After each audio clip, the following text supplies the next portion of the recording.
이거는 1년 동안 어떻게 하면 좋을지 제가 해서 1로 국어를 올렸으니까 현역 기준으로 해서 1년 동안 어떻게 공부하면 좋을지를 계획을 세워서 보여드리는 건데요. 이게 파란색으로 제가 밑줄 친 게 11월에서 2월 겨울에 했으면 좋겠다. 그리고 이렇게 빨간색으로 해놓은 게 3월에서 9월 학기 중 학교 다닐 때 했으면 좋겠다.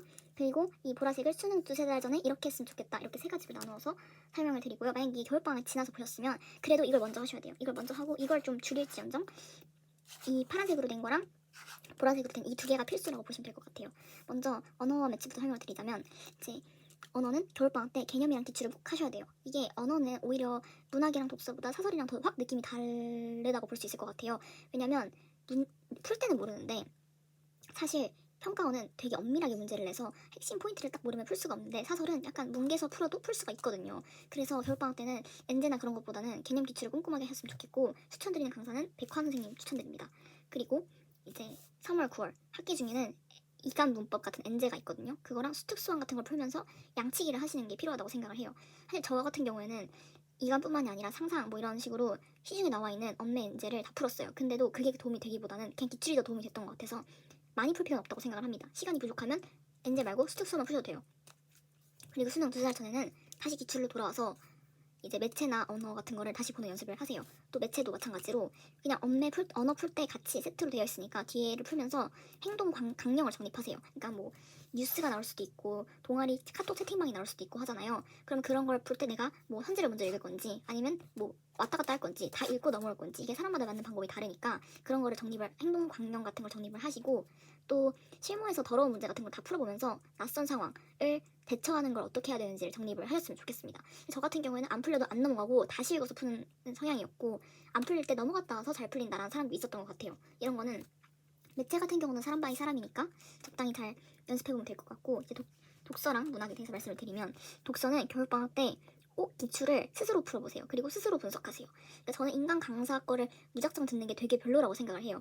이게 사람마다 또 받아들일 수 있는 정도가 다르기도 하고 또 아무리 강사가 잘 가르쳐도 실전에서 못 따라하겠으면 그건 결국 내 게 아니라 그냥 강사 거란 말이에요. 그러니까 일단 본인이 풀고 분석을 하면서 이게 왜 이렇게 잘못된 거지 하고 막 혼자 막 애써보는 그런 것들이 필요하고 그러고 나서 다 스스로 해봤으면 충분히 해본 후에 강사를 찾아서 나랑 잘 맞는 강사를 고르셔야 돼요.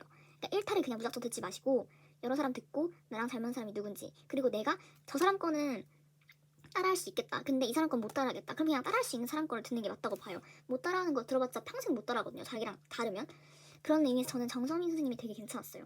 이분이 1타가 아니세요. 1타가 아니다 보니까 저도 현역 때는 안 들었었는데 들었더라면 훨씬 더 좋았을 것 같아요. 꼭 1타가 자기한테 잘 맞는 잘 맞는 스님이라는 보증도 없고 또 이 선생님이 독서의 본질을 알려주는 선생님이라서 만약에 2등급 되시면 진짜 강력 추천드리고요. 3등급이면 당장 듣지 마시고 약간 실력 오르고 들으시면 될 것 같아요. 또 다음으로는 3번 중요한 건데 아까 말씀드린 것처럼 스스로 생각하기 전에 막 3시간짜리 인강 다 듣고 이러지 마시고 이게 그냥 이렇게 앉아서 3시간씩 다 듣고 이런 공부한 것 같고 뿌듯한데 실력은 안 오르고 이게 최악이거든요. 그러니까 꼭 독서는 스스로 분석을 해봤으면 좋겠어요. 그리고 학기 중에 분석을 했으니까 이 분석한 내 행동 강령을 가지고 사설 같은 걸 풀면서 적용을 한번 해보세요. 이렇게 풀어도 되나? 내 사고력이 이렇게 접근하면 되는 건가? 이렇게. 그리고 제일 중요한 거 EBS 연계가 아무래도 되니까 학기 중에 풀면서 이 주제 뭐 예를 들면 뭐 수특에 나오는 뭐 박은식 뭐 정약용이 나왔으면 이 둘의 이름이나 이들의 주장 같은 거를 좀 뇌에다가 정리해 놓는 게 나쁘지 않은 것 같아요. 뭐 그렇다고 해서 이걸 10번씩 풀고 뭐 이럴 필요가 있는지는 잘 모르겠고 그냥 저는 한 번만 풀었어요. 또 한 번도 되게 가볍게 풀었어요. 저는 독서는. 그리고 이제 학기 중에 이렇게 공부를 하시고 마지막으로 중요한 거는 수능 두세 달 전에 꼭 해야 될 거는 기출로 회귀해서 다시 보기인데요. 앞서 분석한 그거 모아놓은 바이블이 있잖아요. 그 바이블을 보면서 그치 기출은 이런 식으로 글이 쓰이지라는 걸 꼭 확인을 하셔야 되는 게 사실 사설이랑 그 평가원이 글 쓰는 방식이 좀 달라요. 제가 느꼈을 때는 이제 평가원은 문제는 되게 잘 만드는데 어떻게 보면 글이 막 매끄럽게 읽는 느낌이 아니거든요. 근데 사설은 그냥 좀 읽기 편하게 독자의 관점에 써주는 것 같아요. 그래서 사설만 풀다가 평가원을 풀면 잘 안 읽힐 때가 많아요. 평가원이 물론 훨씬 더 잘된 그런 정제된 그리고 잘 만든 문제이지만 결이 약간 다르다고 해야 되나? 상상이랑 이감도 약간 결이 다르고 더 프리미엄이랑 대성도 약간 다르거든요. 더 프리미엄이랑 강케이랑 그런 느낌으로 평가원도 약간 달라서 꼭 수능 전에는 기출로 회귀해서 다시 봐야지 이 뇌가 사설 이감에 절여져서 사설처럼 풀다가 평가원을 틀리는 그런 일이 안 발생해서 독서는 정말 제일 중요한 게 기출을 수능 전에 꼭 다시 풀기입니다. 그리고 이제 문학인데요. 이제 문학은 문학도 마찬가지로 제일 중요한 거는 기출 분석이에요. 겨울방학 동안 저는 한 두세 달 동안 이제 기출을 한 5개년치 정도를 이제 막 날려쓰고 막 틀리고 이러면서 진행을 하는 게 필요하다고 생각을 해요. 근데 이 기출 분석이 다들 저도 그렇고 문학 기출 분석 독서는 그래도 그냥 풀고 어떻게 막 이렇게 단어 같은 것도 확인해보고 문장과 문장과의 관계를 확인하면 된다고 생각을 하는데 문학은 어떻게 분석해야 되지? 이 감이 안 온다. 이런 사람들이 진짜 많을 것 같아요. 저도 그랬거든요. 그래서 문학 기출 분석을 어떻게 해야 되는지만 제가 따로 영상을 하나 올려드릴게요. 왜냐면 제가 문학이 정말 약했는데 진짜 많이 늘었거든요. 사실 사람마다 재능이 약간 달라서 잘하는 게 있고 못하는 게 있는데 저는 독서는 그래도 괜찮게 하는 편이었어요. 근데 문학을 정말 못했어요. 진짜 정말 못했는데 정말 많이 올린 거라 꼭 이걸 도움을 드리고 싶다는 생각을 많이 했었거든요. 그래서 기출 분석이 중요하고 그리고 이 기출 분석할 때 중요한 게 내가 틀린 이유가 뭔지를 스스로 생각하는 거예요. 사실 문제를 풀다 보면 기출이 틀리잖아요. 그러면 그때 바로바로 인간 강사 걸 들어서 해결을 하시는 분들이 계신데 그게 저는 잘못됐다고 생각을 해요. 그러니까 왜냐면 내가 A라는 이유로 문제를 틀렸어요. A라는 이유로 문제를 틀렸는데 강사의 인강을 딱 들으면 강사가 B라는 이유로 틀렸을 거야. 막 이런 설명을 막 해줘요. 그러면 강사가 말을 되게 잘하기 때문에 듣다 보면 아 나도 B 때문에 틀렸나 보다 이런 생각이 들거든요. 그래서 그냥 넘어가요. B 때문에 틀렸다 생각을 하고 B로 오답을 하고 그런 다음에 덮어두고 6개월 뒤에 풀면 또 똑같은 A라는 이유로 틀려요. 왜냐면 사람의 사고의 흐름이 정해지기 때문에 내가 생각하는 그 방식대로 또 똑같이 생각하게 되어 있단 말이에요. 그러니까 꼭 내가 틀린 그 포인트가 뭔지를 집어내서 그 문제점을 해결을 하고 넘어가는 게 기출 분석의 핵심이라고 볼 수 있을 것 같아요. 그렇기 때문에 강사 인강을 듣기 전에 스스로 막 고생을 하면서 막 끙끙 앓으면서 이게 뭐지? 기억 안 나, 모르겠으면 덮어뒀다가 이틀 뒤에 다시 보기도 하고 이런 식으로 좀 앓으려면 시간이 되게 오래 걸리고 기간도 좀 필요해요. 그래서 겨울방학 때 저는 이거를 위주로 하는 게 좋은 것 같고 사실 저는 겨울방학 때 수특을 안 풀었어요. 그냥 이런 거 하느라고. 그래서 그냥 학교 다닐 때 풀었는데 현역 때 재수할 때도 3월부터 그냥 풀었거든요. 수특 수완을 풀고 한번 가볍게 풀었어요. 그리고 나서 이걸 사후적으로 공부하는 게 중요하잖아요. 문학은 연계 때문에. 저는 매가 엄성경 스님을 정말 적극 추천드리는데요. 사실 앞에 독서나 엄매 같은 경우는 사람마다 맞는 스님이 있고 안 맞는 스님이 있어가지고 100% 추천이라는 말은 없는데 여긴 진짜 100% 추천하는 게 이 선생님이 정말 꼼꼼하게 수능에 나올 수 있는 포인트를 이렇게 찝어가지고 공부를 시켜주세요. 그리고 되게 재밌으시거든요. 이분 별명이 엄플릭스라고 엄성경 넷플릭스라고. 그래서 정말 좋아서 이 선생님이 교재 한 권 사가지고 들으면서 복습을 하면 좋은데 공부하기 싫을 때 그리고 뭐 자기 전에 아니면 밥 먹을 때 아니면 밥 먹고 나서 쉴 때 이럴 때 들으세요. 그리고 자 4번은 사설 실무를 풀면서 시간 조절 연습을 해라 이런 건데요. 사실 앞에서 기출 분석하면서 행동 강령을 어느 정도 정립을 했잖아요. 근데 이거를 실행을 하려면 안 풀어본 문제로 해야 될 거 아니에요. 이때 사설 실무를 풀면 이 앞서 말한 EBS 복습, 연계 복습도 되고 괜찮아요. 문제가 좀 사설틱하다고 느껴져도 그냥 아 이거 사설에서 틀린 거야 이렇게 생각하셔도 괜찮을 것 같고 너무 어려운 거는 그렇지만 뭐 오늘 아예 안 하시면 안 되시고 어느 정도는 해야죠. 그리고 이제 기출을 정립한 행동강 연습하면서 막 시간이 예를 들면 8시 40분부터 딱 9시 될 때까지 엄밀히 여기까지 풀 거야. 여기까지 갈 때 문학을 풀 거야. 여기까지 독서를 풀 거야. 이런 거를 계획을 해서 여러 번 풀어서 익숙하게 만드는 게 중요하다고 생각을 해요. 저는 2단 풀었고 상상도 조금 풀었고 한수 하나 풀었고 그리고 해움을 좀 풀었고 강케이는 전 강남대생 다녔으니까 강케이를 다 풀었고 그리고 더 프리미엄 모의고사 다 풀었어요. 그리고 상반기에는 이투스 것도 좀 풀었어요. 그리고 이제 마지막으로 제일 중요한 거 다 필요 없고 이게 제일 중요한 거 수능 3달 전에 기출을 다시 푸세요. 다시 분석을 하세요. 제가 뒤에서 어떻게 분석해야 될지 알려드린다고 했잖아요. 그래서 그 영상에서 보면 수능 3달 전에 다시 시작을 해요. 분석을 처음 했던 게 있고 수능 3달 전에. 근데 이게 만약에 좀 불안하다 싶으면 여름방학 때부터 시작을 해도 돼요. 조금씩 하루에 1시간 정도씩 해서 하루에 몇 지문씩만 분석을 해도 이 문학감을 잃지 않을 수가 있어서 되게 좋아요. 사실 문학이랑 특히 제일 중요한 게 문학이랑 엄매는 거의 기출이 10의 9할은 하는 것 같다고 생각을 해요. 저한테는 그랬거든요. 그리고 제가 되게 좋아하는 선생님이 김재훈 선생님도 그렇게 말씀하셨어요. 시대인 선생님이신데 만약에 특강을 여시면 대치동에 가실 수 있는 여유가 된다면 가세요. 그냥 무조건 듣는 걸 추천드립니다. 저는 대치동에 살지도 않는데 이 선생님 거 들으러 갔는데 정말 도움이 많이 되었어요. 그래서 일단 1년 공부는 이 정도로 틀을 짜서 왔으니까 계획을 세워서 공부를 하시면 될 것 같고요.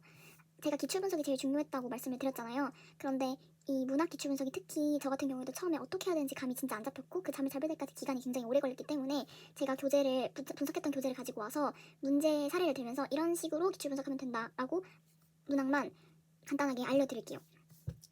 여기 이렇게 써있는 것처럼 문학이랑 독서가 완전히 다르게 풀어야 된다고 생각을 하거든요. 여기 텍스트라고 이거 컨텍스트라고 있잖아요. 이건 김지현 선생님의 수업의 일부인데 제가 왜 이렇게 말해도 되는지 모르겠긴 한데 진짜 도움이 많이 돼서 텍스트가 먼저 있고 여기 이렇게 글이 있잖아요. 시라든지 이게 텍스트이고 이 안에 내포되어 있는 주제와 상징성 그게 컨텍스트 맥락과 목적이라고 하죠. 그러면 독서 같은 경우에는 설명문이잖아요. 사실 아무래도 그러니까 뭐 과학기술 지문이면 내가 이걸 어떻게 너가 사용해야지 이 기술을 이용할 수 있을 것이다. 아니면 이런 세포 구조는 어떻게 되어 있다. 이런 식으로 우리한테 정보를 알려주는 글이다 보니까 텍스트로 이루어져 있고 이 텍스트의 의미만 파악하면 된다고 생각을 해요. 그런데 문학과 같은 경우에는 이 써있는 글자 그 자체가 아니라 그 글자에 내포되어 있는 의미 그러니까 그 상황과 맥락 그리고 그 목적이 더 중요하잖아요. 그러니까 일반적으로 사람들이 문학을 틀리는 이유는 이 컨텍스트가 아니라 이 텍스트에 매몰돼서 문제를 틀리는 경우가 많다고 생각을 해요.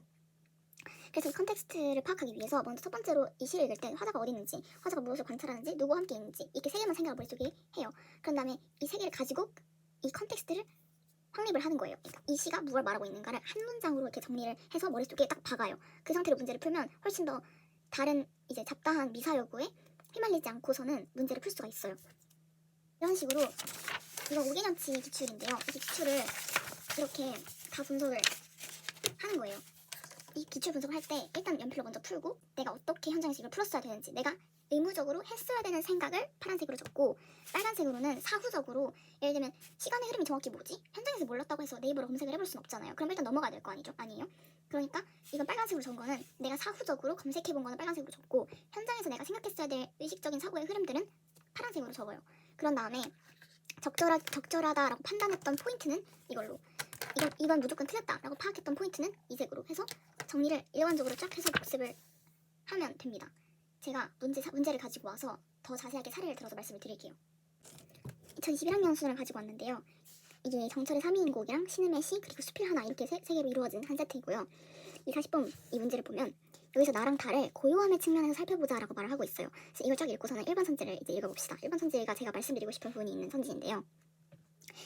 이제 1번 선지 나에서 낙엽 소리가 창 안에서도 들린다는 것은 화자가 외적 고요 상태에 있었다는 것을 의미하겠군 이라고 말을 하고 있죠. 그럼 이 선지를 읽고 누군가가 여러분한테 여기서 분명 고요함은 소리랑 움직임이 없이 잠잠한 상태라고 했는데 낙엽 소리가 있는데 어떻게 이게 외적 고요랑 양립할 수가 있죠? 라고 물어본다면 소리가 들리는데 이게 어떻게 고요죠? 소리가 들리지 않는 게 고요라면서요. 소리가 들리는데 이게 어떻게 외적 고요죠? 라고 물어본다고 합시다.